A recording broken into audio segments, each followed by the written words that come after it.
बिस्मिल्लाहिर्रहमानिर्रहीम। अस्सलाम वालेकुम। कुछ जल्दी और फटाफट तैयार करना हो तो इस रेसिपी को ज़रूर ट्राई कीजिएगा। मिनटों में तैयार और मज़ेदार भी जूसी चिकन सीख बाइट्स। सबसे पहले इसके लिए हम फ्रेश इंग्रेडिएंट्स को चॉप कर लेंगे, जिसमें हरा धनिया है आधा, थोड़े से पुदीने के पत्ते, 2 प्याज, अदरक 2 इंच का टुकड़ा, लहसुन 1 चाय का चम्मच और हरी मिर्ची 6 से 7 अदर। इन सबको बारीक चॉप कर लीजिए। मेरे पास लहसुन पिसा हुआ था, इसलिए मैंने पिसा हुआ इस्तेमाल किया। आप चाहें तो 3 से 4 जवे इस्तेमाल कर लीजिएगा। इसे बारीक चॉप कर लीजिए।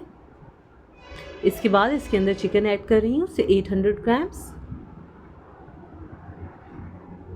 ये जो कबाब होते हैं ये इतने जूसी और मज़ेदार बनते हैं, मैं इनको लंच के लिए भी रेडी रखती हूँ, तो इसलिए मैं ये रेडी करके रख दूँगी। कुछ मैं अभी फ्राई कर लूँगी, कुछ मैं लेटर ऑन इस्तेमाल कर लूँगी। इसको बहुत अच्छी तरह से आपने चॉप करना है कि मसाले और जो आपका कीमा है वो सब एक साथ चॉप हो जाए। इसके बाद नमक 1 चाय का चम्मच, पिसी हुई लाल मिर्ची 1 चाय का चम्मच, धनिया पाउडर 1 चाय का चम्मच, काली मिर्ची आधा चाय का चम्मच और 1 अंडा फेंट के डाल दीजिए। अच्छी तरह से फेंट के डाल दीजिएगा और इसे बहुत अच्छी तरह से इस मिक्सचर को मिक्स कर लीजिए। बहुत अच्छी तरह से मिक्स करना है ताकि तमाम मसाले जो हैं वो अच्छी तरह से एक दूसरे में मिल जाएं।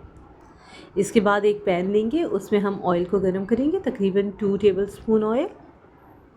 उसमें हम इस छोटे छोटे कबाब की शेप्स बनाएंगे। आपकी अपनी मर्ज़ी है, आप किसी भी तरह की शेप बना सकते हैं। इस तरह से ऐड कर लीजिए। आप यकीन जानें इसकी खुशबू इतनी अच्छी आती है कि आपके बच्चे भी शौक़ से खाएंगे, बड़े भी शौक़ से खाएंगे। बस इसको दोनों तरफ से अच्छी तरह से फ्राई कर लीजिए, आंच को हल्का रखिएगा।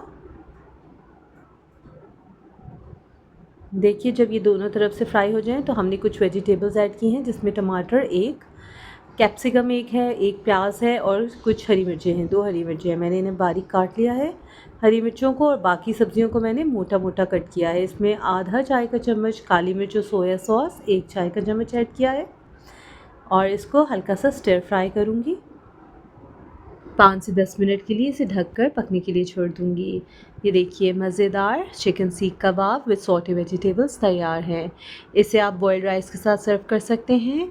उम्मीद है आपको रेसिपी पसंद आई होगी। इंशाल्लाह अगली रेसिपी में मिलते हैं, तब तक अपना बहुत ख्याल रखिएगा। अल्लाह हाफ़िज़।